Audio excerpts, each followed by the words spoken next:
Alors ça, c'est assez compliqué parce que je crois que les spécialistes de mythologie sèchent un petit peu sur le sujet. Et donc je n'ai pas de honte à sécher moi aussi. Alors après, on peut faire des interprétations plus ou moins acrobatiques. Quand on voit derrière le mot Europe le mot d'un géant, géant c'est la terre, donc c'est une forme d'enracinement. Les Océanides, c'est la mer, et l'Europe, ça a été quand même le continent des grandes découvertes. Le phénix, bah, il renaît de ses cendres, ce serait pas mal d'ailleurs que l'Europe renaisse de ses cendres aujourd'hui. On peut dire tout ça. Euh, alors, l'enlèvement d'Europe, alors ça c'est formidable parce que ça a donné lieu à beaucoup de représentations dans la peinture européenne pendant des siècles et des siècles. C'est un petit peu MeToo quand même, hein. Donc forcément ça parle aux gens. C'est l'expression quand même d'une certaine virilité. Et puis, dans la tradition européenne, enfin dans beaucoup de légendes ou de mythologie européenne, d'où sont issus les héros, enfin les grands héros qu'on retrouve dans toutes les histoires et les mythologies, de l'union d'un dieu et d'une mortelle, ce qui est en l'occurrence le cas de l'union de Zeus avec Europe, mais avec beaucoup d'autres jeunes personnes sous des formes diverses à l'occasion de ces diverses métamorphoses.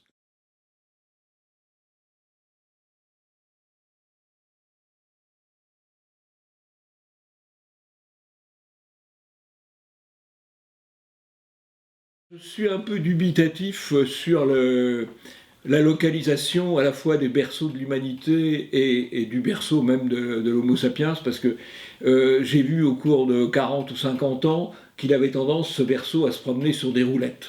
À la fois le berceau de l'homme, qu'on a dit en Afrique, puis pas en Afrique, bon, ça remonte très loin, et même le berceau de l'Homo sapiens. Alors ce qui est vrai, effectivement, c'est que il y a une distinction entre les races qui ont du sang néandertalien et celles qui n'en ont pas. Et notamment les Européens, mais aussi les Asiatiques, se sont à un moment donné, sans doute il y a 30 ou 40 000 ans, ou avant peut-être, croisés avec les Néandertaliens, alors qu'on ne trouve pas de gènes néandertaliens chez les Africains. Donc ça fait effectivement une première grande distinction, de fait, hein, entre les Européens et les Asiatiques d'un côté, les Africains de l'autre. Il y a aussi d'autres distinctions entre les Européens et les Asiatiques, par exemple.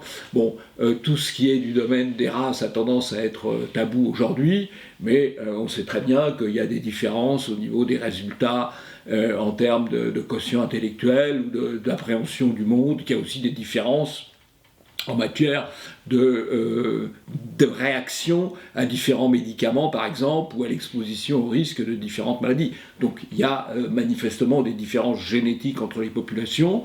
Les Européens partagent un certain nombre de gènes en commun. Ça fait partie de l'héritage, mais l'héritage ne se réduit évidemment pas à ça.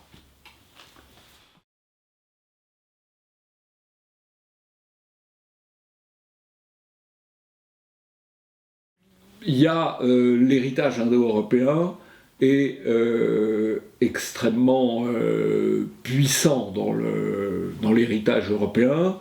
Il l'est par la langue d'abord, puisque la quasi-totalité des langues européennes dérive d'une langue indo-européenne d'origine qui a été reconstituée par les linguistes d'ailleurs dès le 19e siècle, ou début du 20e siècle. Et que ces langues, elles portent aussi une certaine vision des mondes, une certaine vision de la nature, puisque ça correspond aussi à un paysage, à un mode de vie, à un environnement particulier qui est celui de la géographie européenne. Alors quand je dis les langues européennes viennent de l'indo-européen, encore une fois, il faut tout de même faire l'exception du finlandais, du lapon, de l'estonien et du hongrois, ce qui sont des exceptions. Mais pour le reste, ce sont des langues qui ont des parentés, une parenté quand même très forte. L'héritage indo-européen ne se réduit pas à cela. Il il correspond aussi à une certaine vision du monde, à une certaine organisation, et notamment l'organisation trifonctionnelle, en distinguant la fonction sacrée, la fonction qui peut être à la fois politique et religieuse, la première fonction, la fonction guerrière, la fonction de défense, qui est la deuxième fonction, et la troisième fonction, qui est la fonction de production et de reproduction.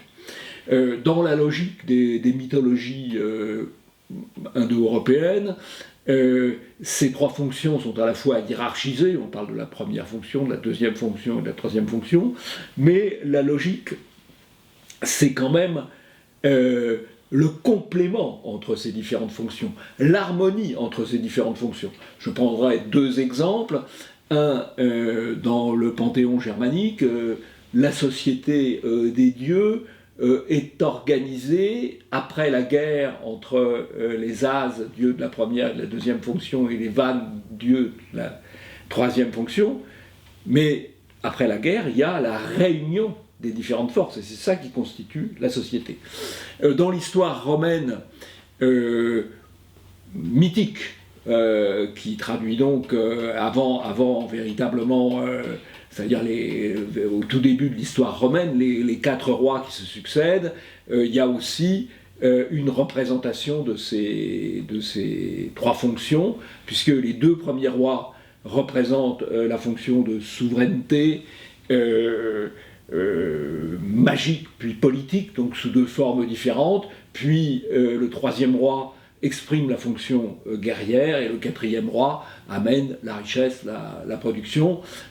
Ça, c'est tout à fait bien expliqué dans les livres de Georges Dumézil, qui restent incontournables aujourd'hui sur ces sujets-là.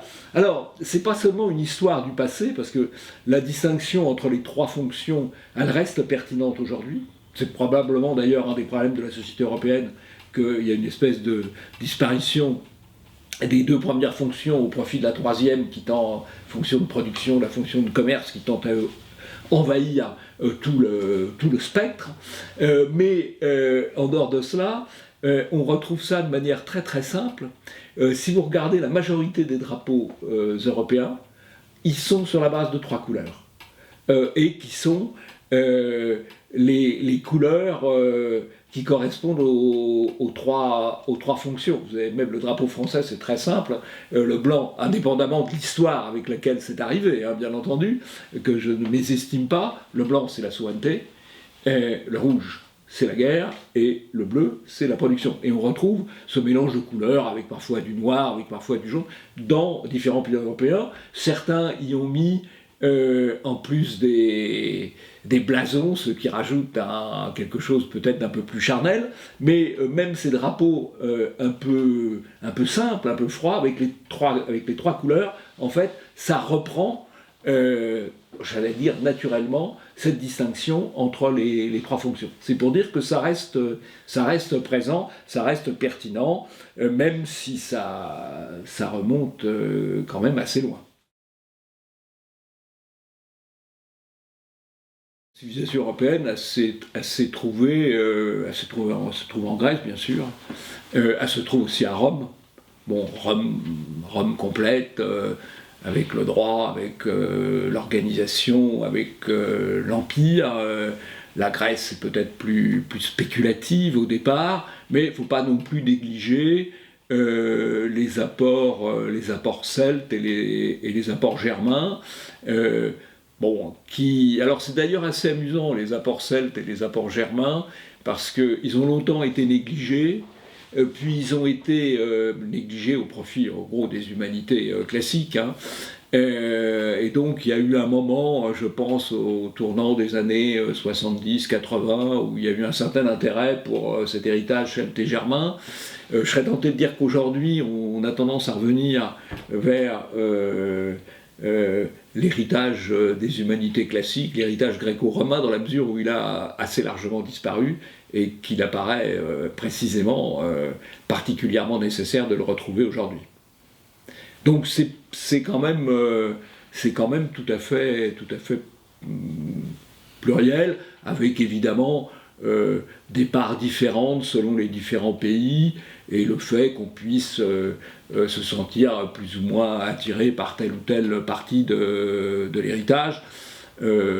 L'héritage grec est quand même celui qui se trouve, je pense, sur la plus longue durée au niveau de la pensée, au niveau de l'art, au niveau de la représentation et au niveau des structures politiques, c'est l'héritage romain.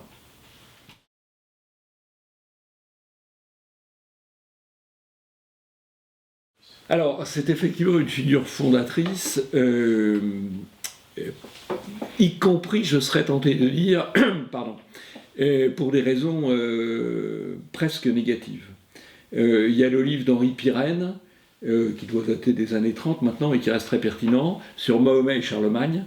Alors, il y a un petit décalage temporel, hein, mais en fait, la conquête musulmane qui prend toute la face sud de la Méditerranée et même remonte un petit peu vers le nord en Espagne, provoque une rupture absolument historique, puisque la Méditerranée était un lac européen depuis la fin des guerres puniques. Donc ça a été un lac européen pendant 10 siècles pratiquement, et la conquête musulmane crée cette rupture.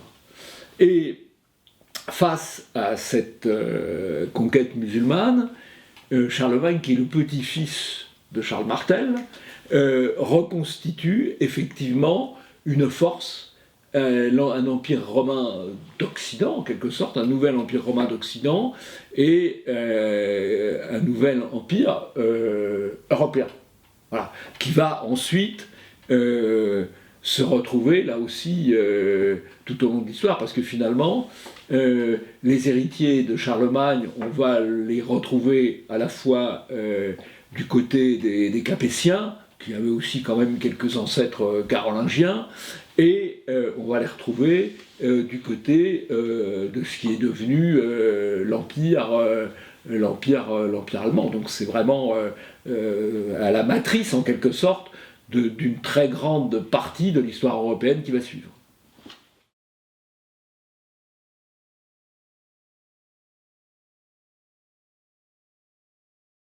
Je crois qu'il y a plusieurs lectures possibles du christianisme. D'abord, on utilise parfois deux adjectifs différents.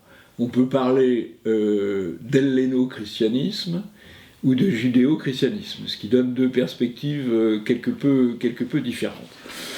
Je crois que la lecture la plus traditionnelle et la plus longue a été plutôt celle de l'helléno-christianisme.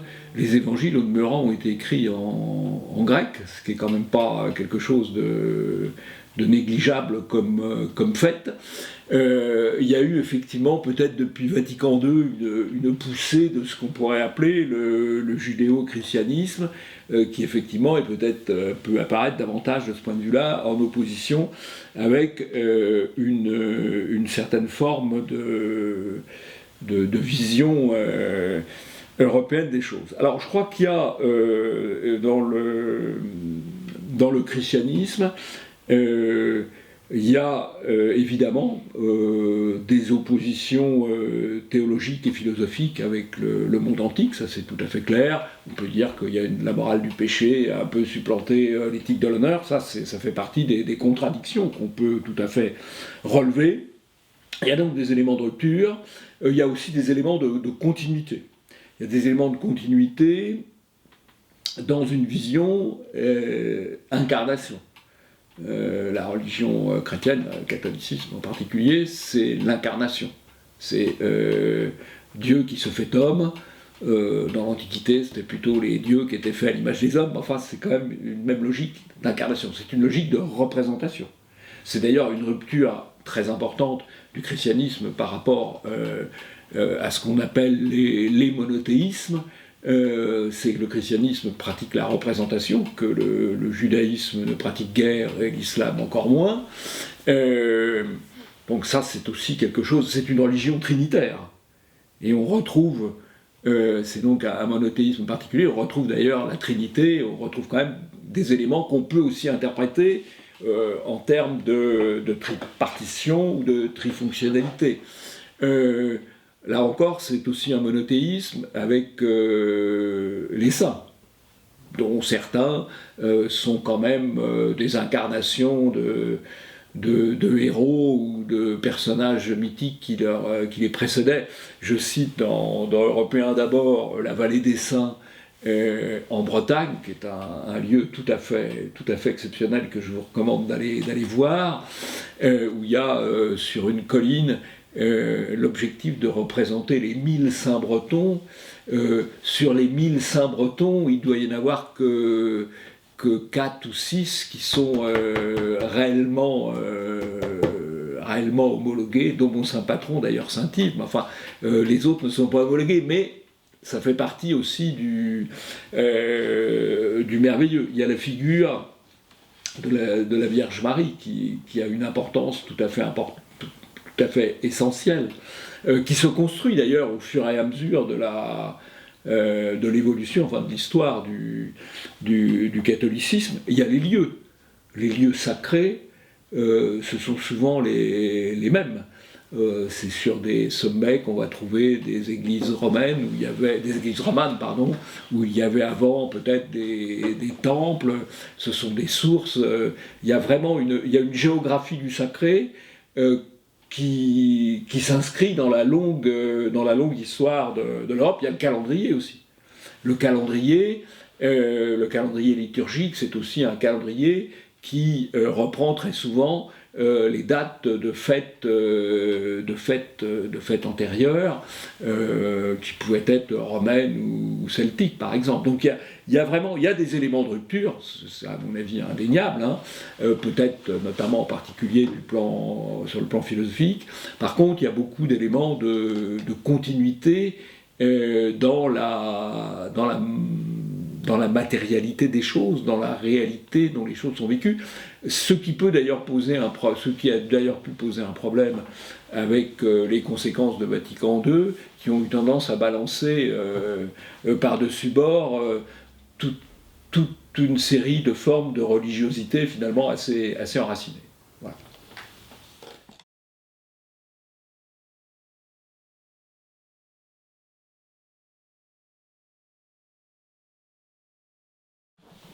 Alors, il y en a beaucoup. J'ai consacré un chapitre au ce que j'appelle le récit européen.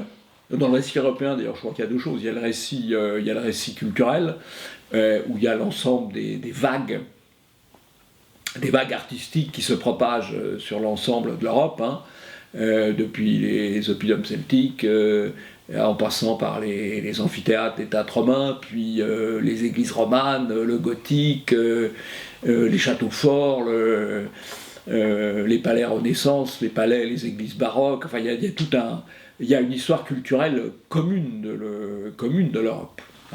On a pu dire d'ailleurs que l'Europe, je ne sais plus qui a dit ça, mais c'est une très belle formule, l'Europe, c'est le lieu où on voit au fronton d'un certain nombre de bâtiments des colonnes avec des femmes. Et vous trouvez ça à Helsinki, vous trouvez ça à Athènes, en commençant par la Italienne, et partout en Europe, vous avez ce type de représentation. Donc il y a vraiment une histoire culturelle, une histoire artistique commune. L'histoire bataille, ça peut paraître plus compliqué, parce que les Européens se sont quand même fait beaucoup la guerre entre eux, ça c'est indiscutable, ça fait partie de l'histoire, mais il y a aussi une guerre commune des Européens face au reste du monde. C'est ce que j'appelle le récit européen, sur lequel je compte d'ailleurs revenir. Alors les dates, on va faire très vite, hein, puisque on va résumer 2500 ans en 3 minutes, donc il faut quand même aller assez rapidement. Je crois qu'il y a trois grands cycles. Il y a le conflit Orient-Occident, il y a le conflit chrétienté-islam, et il y a l'Europe et le reste du monde, les grandes découvertes. Alors, Orient-Occident, je citerai deux dates. 480, c'est les Thermopyles et Salamine, et c'est vraiment un conflit, non pas seulement militaire, mais c'est un conflit, c'est quand même deux visions du monde. La vision des libertés grecques, des libertés des cités grecques, face à un empire oriental un peu monolithique, j'allais dire jacobin, le terme est quand même probablement anachronique, mais enfin, il y a cette opposition-là entre l'Orient et l'Occident, et ça reste quelque chose qui structure, à mon avis, toute l'histoire qui suit. Et puis il y a le conflit entre les guerres puniques, entre Rome et les Carthaginois.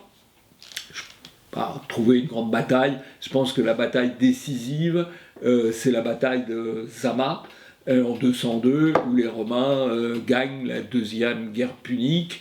Le personnage peut-être le plus intéressant pour la Grèce, j'aurais pu citer évidemment Léonidas, mais pour la bataille, la guerre punique, je pense que le personnage le plus intéressant, même s'il est controversé historiquement, enfin, certains émettent quelques doutes sur l'historicité, mais enfin bon, on peut pas, ça fait partie des choses qui peuvent arriver, c'est Régulus, qui en 251 est prisonnier des Carthaginois, est envoyé à Rome faire une proposition de paix la proposition de paix des Carthaginois aux Romains, considère que ce n'est pas l'intérêt de Rome de céder, et donc plaide devant le Sénat romain le refus des propositions carthaginoises, revient parce qu'il s'y était engagé à Carthage et est mis à mort à Carthage. Voilà.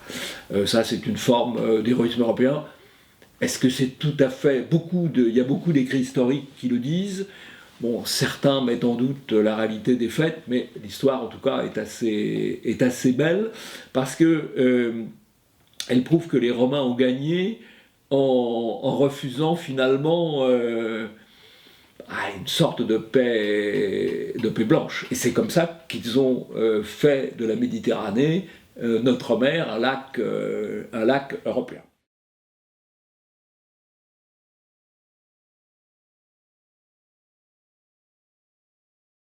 Alors ensuite, ça se passe moins bien, puisqu'on a le conflit chrétienté-islam qui s'étend depuis maintenant 13 siècles et qui, je crois, n'est pas fini. Et alors là, il y a beaucoup de batailles. La première bataille intéressante du point de vue européen, c'est 722, c'est Covadonga, où le roi Pélage garde une partie des Asturies. Et Covadonga reste un site extrêmement intéressant, c'est un site marial, avec des grottes, et c'est là qu'il y a eu la première acte de résistance à l'avancée des musulmans en Europe, des arabo-musulmans en Europe. Ensuite, on a évidemment en 732, qu'un certain nombre d'historiens que je qualifierais de négationnistes prétendent ne pas avoir existé ou ne pas avoir eu l'importance qu'elle a eue. Bon, difficile effectivement de savoir quels étaient les effectifs en cause. Ce qui est sûr, c'est qu'ils ont bien été arrêtés là, puisqu'il n'y a aucune influence dans le nord aucune influence arabe de quelque sorte que ce soit dans le nord de la France, et que l'influence arabo-musulmane en France s'est limitée à quelques petites portions du rivage de la Méditerranée. Donc Poitiers, ça reste absolument une bataille déterminante. Ensuite, on a la Reconquista, donc il faut quand même aller très vite. 1212, Las Novas de Tolosa, où l'essentiel de la péninsule ibérique est libéré. Et il reste le royaume de Grenade et puis quelques petites annexes, et c'est 1492 la chute de Grenade. Alors ce qui est important, c'est de voir que la chute de Grenade, c'est un événement qui n'est pas seulement un événement espagnol, c'est un événement castillan ou aragonais, c'est un événement qui concerne toute l'Europe. Toute l'Europe se sent concernée par la chute de Grenade. Et puis, on a 1571, la bataille de Lépante, 1683, la bataille de Vienne, 1827, la libération de la Grèce. C'est pareil, 1571, c'est commémoré par des tédéums dans toute l'Europe. C'est pas seulement une bataille en Méditerranée entre les troupes du pape et les troupes de Venise et la Sublime Porte, ça concerne l'ensemble de l'Europe. Et en 1683, c'est aussi le cas. Alors c'est vrai que la France a parfois une attitude un petit peu ambiguë, dans la mesure où les souverains pouvaient penser que la Sublime Porte était une alliance de revers pas totalement inutile contre les Habsbourg, mais il y a eu des détachements français, par exemple, sous Louis XIV, pour défendre la Canée en Crète, par exemple. Et il y a eu aussi des détachements français, mais beaucoup plus modestes, autour de la bataille de Vienne en 1683. Voilà. Mais ça concerne aussi là l'ensemble de l'histoire de l'Europe. Il y a aussi la libération de la Grèce. Tous les Européens, en tout cas toutes les élites européennes, se sentent tout à fait concernées. Je crois qu'aujourd'hui le combat continue, puisque l'islam a repris sa marche à l'ouest de manière un peu différente, mais peut-être encore plus préoccupante. Alors, j'ai fait l'impasse, mais je vais y revenir, sur évidemment l'épisode des croisades, qui est aussi que j'intègre dans cette lutte islam-chrétienté. Et alors l'épisode des croisades, qui est parfois reproché aux Européens, parce qu'on oublie que c'est quand même une guerre défensive. Il s'agissait de garantir la liberté d'accès aux lieux saints et de protéger les minorités chrétiennes, qui n'ont pas toujours été des minorités d'ailleurs, au Proche-Orient. Et donc, on a les croisades, c'est intéressant aussi de ce point de vue-là, parce que ça s'étend sur 3 siècles, et à peu près tous les monarques européens et tous les grands États européens y participent. Donc c'est aussi une aventure européenne, avec comme toujours des bavures quand même, notamment le sac de Constantinople à l'instigation des Vénitiens, qui est peut-être à l'origine de la chute de Constantinople en 1453, qui est aussi une date très importante dans l'histoire européenne, et qui a été considérée comme un coup de tonnerre terrible, et qu'on considère encore aujourd'hui comme la fin du Moyen-Âge. Le début de la Renaissance étant en 1492, il y a un petit hiatus, mais ce sont des dates évidemment tout à fait déterminantes.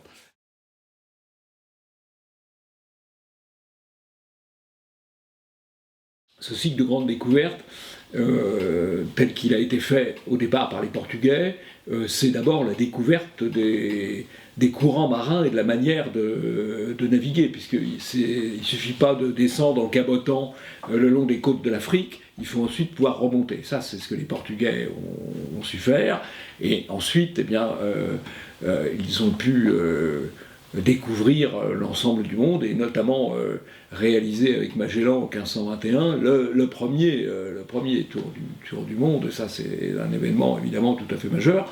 Ensuite, les Européens ont découvert beaucoup de terres, certaines terres étant déjà habitées bien sûr, mais d'autres ne l'étant pas, à l'extrême nord du monde ou à l'extrême sud du monde, ou même beaucoup d'îles. Par exemple, tout simplement l'île de la Réunion, elle n'a jamais connu d'humain avant sa découverte par les Européens. Et puis ces découvertes des Européens se sont continuées au XXe siècle avec l'exploration spatiale, et en tout cas l'envoi d'un homme sur la Lune, même si aujourd'hui plus personne n'y retourne, en tout cas pour le moment, ça fait partie de ce grand mouvement de découverte. L'Europe a fait le monde.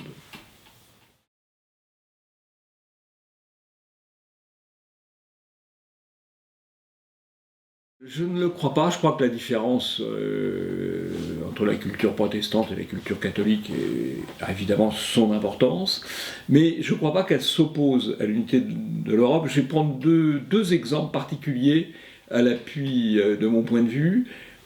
Ça n'a pas empêché la coupure entre une Allemagne catholique et une Allemagne protestante, n'a pas empêché l'unité allemande. Et l'unité allemande, elle a été brisée et elle s'est finalement refaite en 1989-90. Ça, c'est le premier élément. Deuxième élément, alors là, tout à fait contemporain, l'homme qui actuellement défend la thèse des valeurs chrétiennes de l'Europe, c'est Viktor Orban, et Viktor Orban est protestant, comme beaucoup de Hongrois d'ailleurs. Et aujourd'hui, c'est plutôt lui qui porte finalement une certaine vision de l'unité européenne ou de valeurs européennes communes, en particulier face au monde islamique ou aux immigrés venus d'ailleurs. Donc je ne crois pas. Je crois que c'est un élément qui a son importance, mais que ça n'empêche pas une certaine forme d'unité.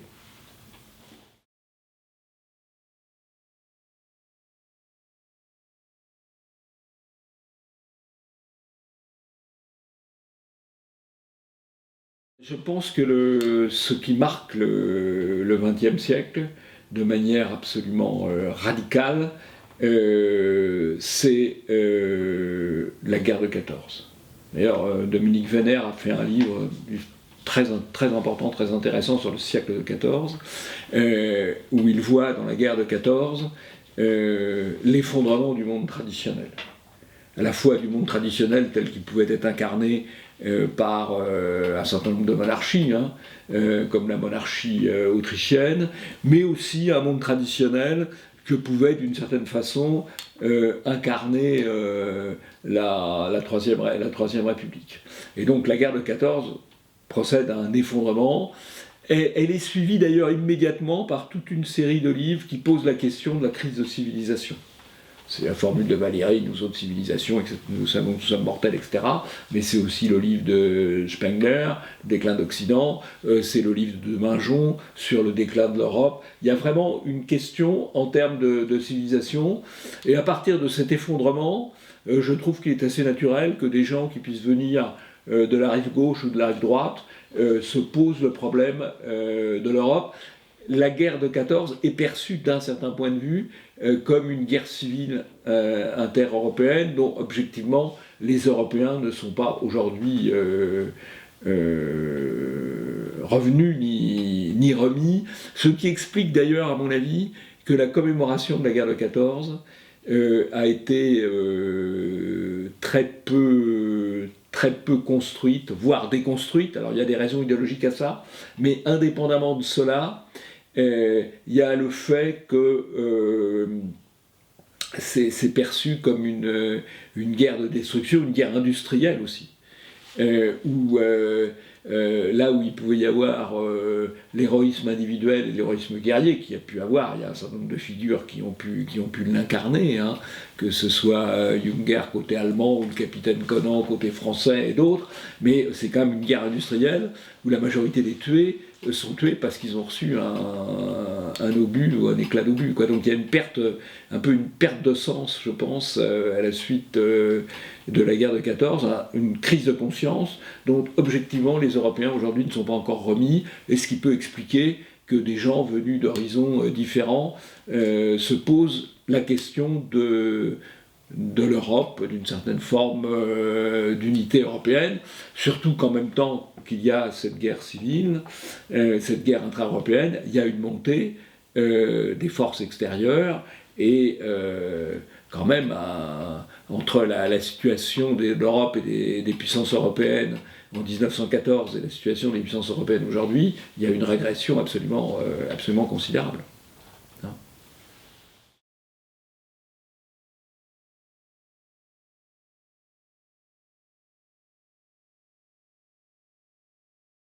Je pense que dans l'identité européenne, il y a les nations. Les nations, avec leurs frontières, avec leur culture, avec leur histoire, sont un élément de l'identité européenne. Par conséquent, on ne peut pas faire la passe là-dessus.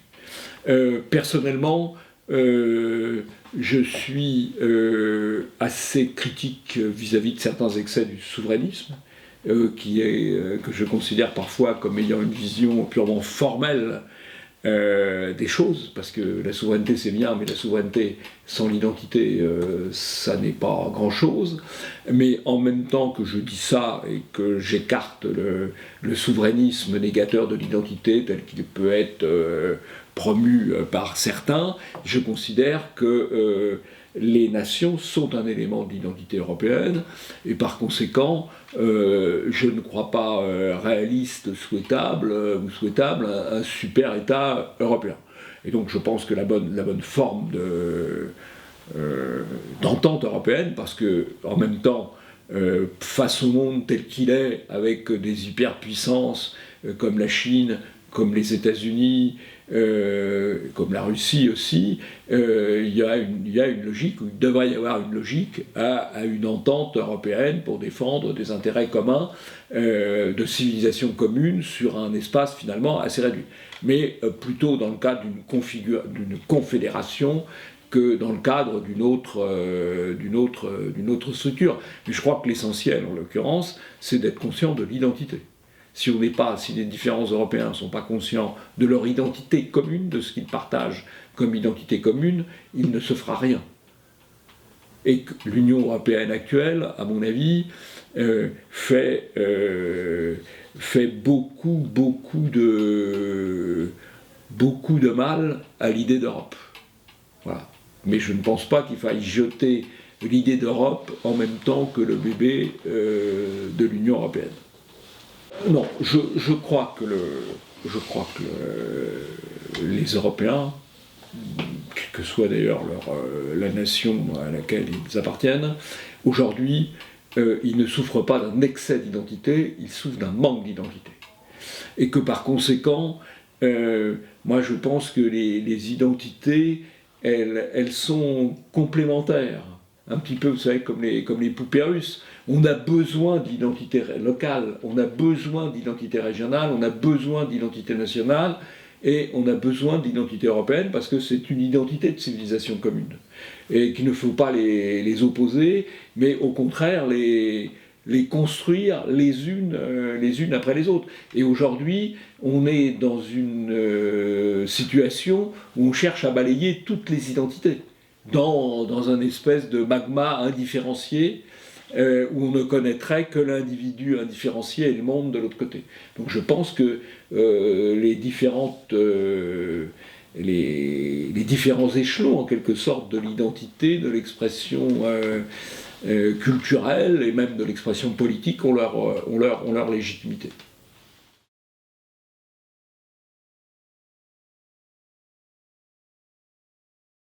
Je crois que historiquement, ce qu'on appelle la nouvelle droite, bon, c'est un terme qui est apparu dans les années 80, mais enfin, si on prend la genèse, c'est à la sortie de la guerre d'Algérie.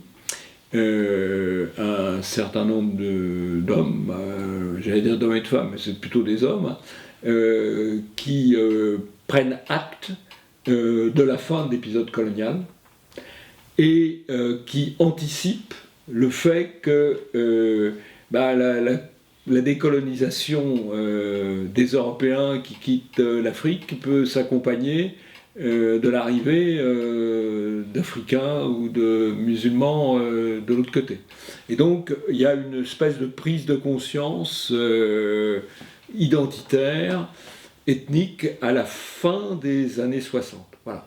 Et c'est la genèse avec les cahiers universitaires, puis avec la création du GRES en 1968, un groupement de recherche et d'études pour la civilisation européenne, qui se place donc dans cette perspective-là. Alors après, il y a la diversité des hommes dans ce courant. Au départ, on peut dire il y a pas mal de personnalités. Il y a deux personnalités, je vais parler des deux personnalités les plus importantes. La première, c'est Alain de Benoît, qui va faire, j'allais dire, une carrière d'intellectuel, où il va certes continuer à s'intéresser aux idées de départ, qu'on peut qualifier d'assez identitaire, ou d'assez fortement identitaire, y compris dans une composante biologique, hein. Mais il va aussi s'intéresser à beaucoup d'autres sujets. Il va s'intéresser à l'écologie, il va s'intéresser aussi à la critique de l'économie, à la critique du libéralisme. Donc il va embrasser beaucoup de sujets, et il va prendre quand même certaines distances avec ce qui a constitué son socle d'origine. Et puis, il y a une autre personnalité qui va évoluer assez différemment, plutôt en faisant une carrière, non pas d'intellectuel, mais une carrière d'écrivain. C'est Dominique Vénère, et qui va rester assez fortement centré sur les thématiques identitaires, qui va regarder en historien, avec, je pense, de grands livres. Je pense au siècle de XIV, et je pense évidemment à Histoire et tradition des Européens. Je pense aussi au Choc de l'Histoire ou à son dernier livre sur les samouraïs d'Occident. Mais les livres les plus importants, je pense, c'est Histoire et tradition des Européens et le siècle de XIV. Bon. Et Dominique Vénère souhaitera que soit créé, après sa disparition, un institut pour contribuer à transmettre la mémoire européenne, institut que nous avons créé avec Philippe Conrad et Bernard Lugan, qui est devenu l'Institut Iliade, qui organise chaque année un colloque, qui fait des cours de formation, etc. Enfin, dans l'idée de transmettre la civilisation européenne. Voilà. L'idée étant que, quels que soient les avatars que peuvent subir les Européens, et Dieu sait s'ils en subissent aujourd'hui, la grande aventure européenne pourra repartir tant qu'il y aura des Européens, à la fois de sang européen et d'esprit européen. D'où l'importance de transmettre la culture et la civilisation, alors que nous avons eu toute une série de mécanismes de rupture, en particulier dans les processus d'éducation. Voilà, donc deux évolutions quand même assez différentes dans ce courant, quand même assez foisonnant et assez buissonnant, puisque maintenant un courant, ça c'est toujours autour de revues très souvent. La revue Nouvelle École a maintenant plus de 50 ans, la revue Éléments, je sais pas, près de 50 ans aussi, hein, plus de 40 ans en tout cas, et Crisis, qui est un peu plus éloigné, doit avoir une trentaine d'années, donc il y a quand même une assez grande accumulation de textes, qui sont d'ailleurs parfois contradictoires les uns avec les autres, mais ça c'est la vie. Voilà. Et il y avait sûrement, dans l'approche par rapport à l'identité proprement dite, il y avait certainement des divergences entre Alain de Benoît et Dominique Vénère, indépendamment de l'estime que les deux hommes pouvaient se porter.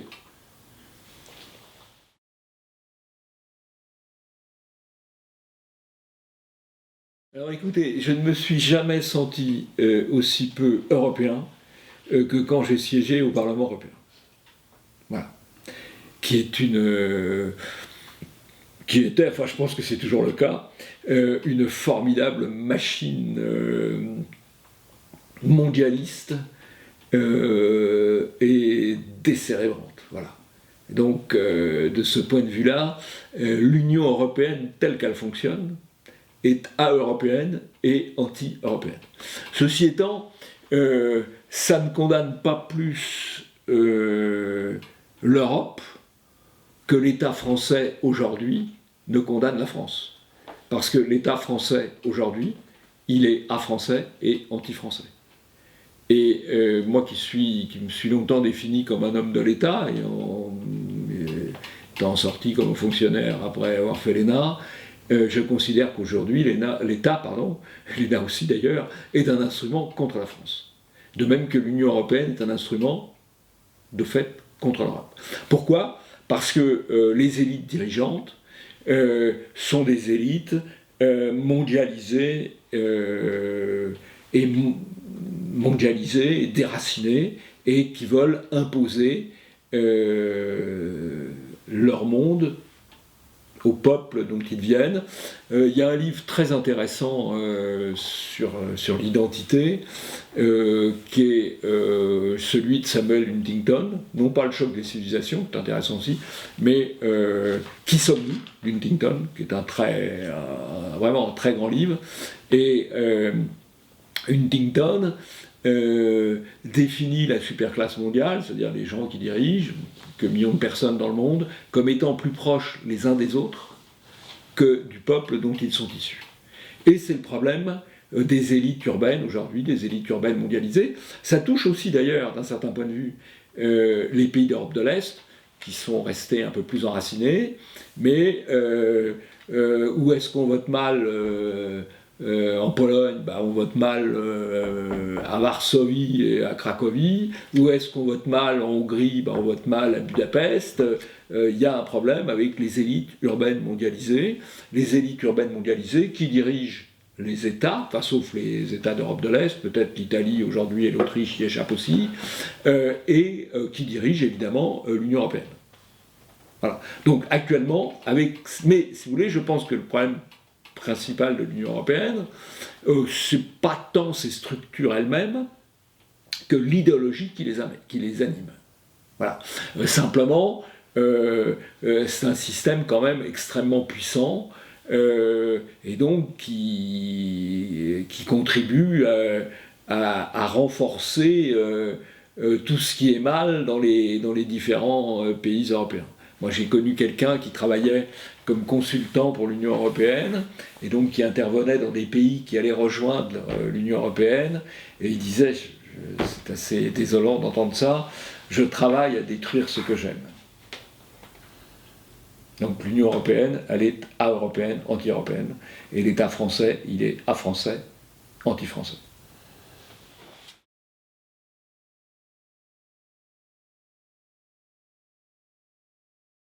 Alors écoutez, c'est dommage que ça ne soit pas une question écrite et que ce soit une question orale, parce que si c'était une question écrite, j'aurais répondu avec 3 points d'exclamation.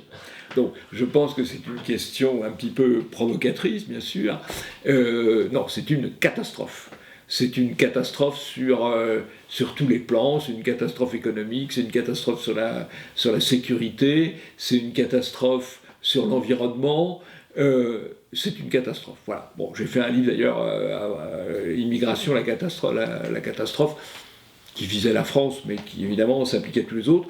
Non, je crois que l'immigration, c'est quelque chose qui est en train d'aboutir à ce que Renaud Camus appelle à juste titre le grand remplacement, c'est-à-dire le grand remplacement de population, qui amène le grand remplacement de civilisation, parce que de même qu'on trouve des pommes sous les pommiers, eh bien, les Africains africanisent et les musulmans islamisent. C'est parfaitement naturel, et à partir du moment où on laisse venir de plus en plus de monde venu d'ailleurs, ils arrivent avec leurs mœurs, avec leurs coutumes, avec leur religion, et c'est absolument insoluble.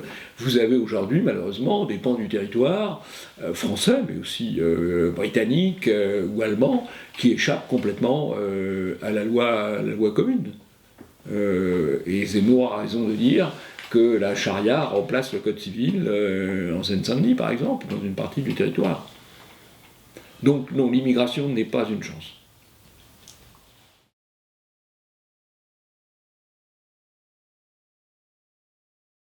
C'est un sujet assez difficile. Nous allons traiter le 6 avril prochain au colloque de l'Iliade le thème Europe, l'heure des frontières. Et donc on aura une petite séquence sur, d'accord, les frontières, mais l'Europe jusqu'où. Alors, vous avez posé la question de la Russie et la question de la Turquie. La question de la Turquie,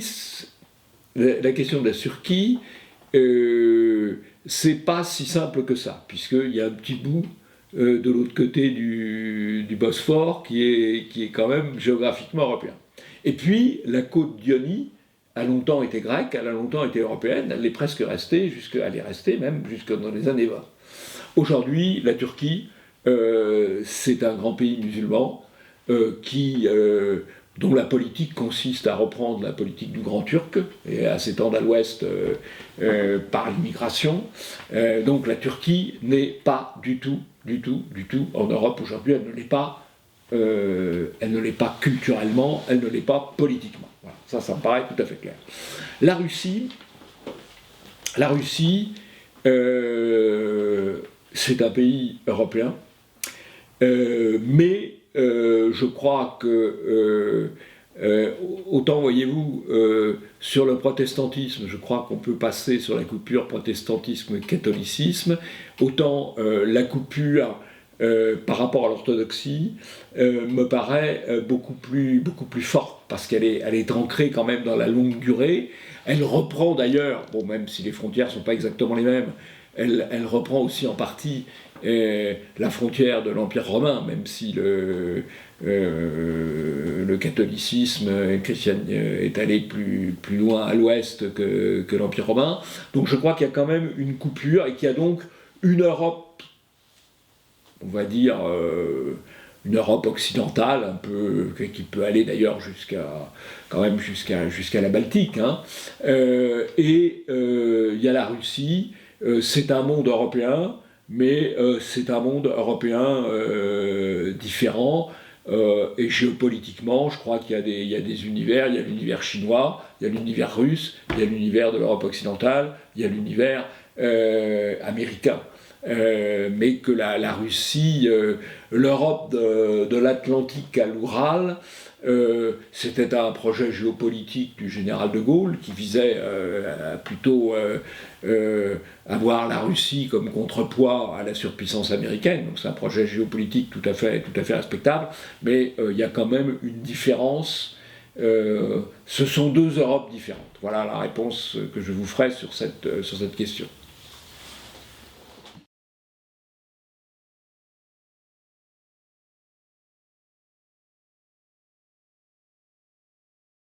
Je lui conseillerais en contemporain, Histoire et tradition des Européens, de Dominique Vénère. Qui sommes-nous, qui est un petit ouvrage collectif de l'Institut Iliade. Ça, c'est en contemporain. Je pourrais conseiller mon livre aussi, mais enfin, je vous en chargerai. Alors, maintenant, si on remonte un peu plus loin, je dirais La formation de l'Europe de Gonzague de Reynold, qui doit dater des années 48, je crois, donc c'est un peu plus ancien. L'Europe a fait le monde de Paul Amar, qui doit dater des années 60, et Le génie de l'Occident de Rougier, qui date aussi des années 60. Alors bon, après, j'en cite plusieurs parce que ça permet de se faire une opinion plus variée.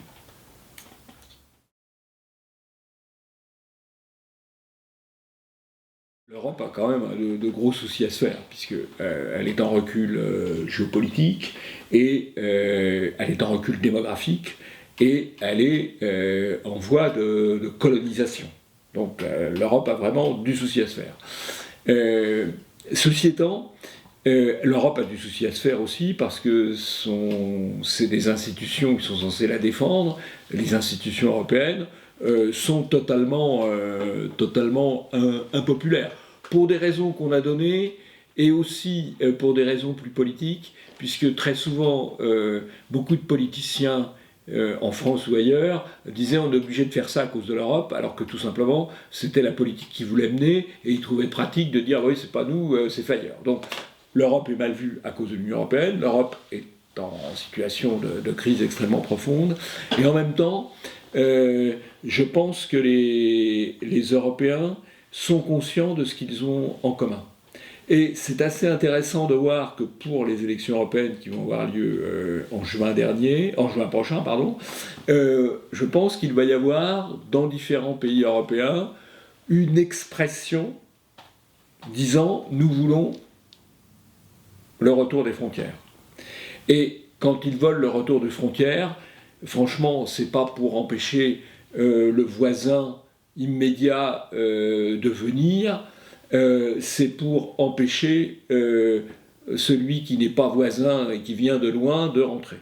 Et donc je pense qu'il y a une prise de conscience commune, et qu'on va peut-être avoir d'un certain point de vue une campagne transnationale avec d'un côté les gens qui veulent une Europe mondialisée, marchande mondialisée, avec M. Macron, et des gens qui vont vouloir une Europe plus identitaire, avec des frontières, et qui suivront avec sympathie ce que fait Salvini ou Orban, par exemple. Et donc je pense qu'il peut y avoir une certaine forme de prise de conscience européenne, qui y aura peut-être aussi dans le prochain Parlement européen, où il y aura vraisemblablement autour de 250 députés, ce qui sera une minorité, mais une minorité extrêmement importante, qui seront sur une logique quand même de défense de l'identité européenne et de défense des frontières européennes.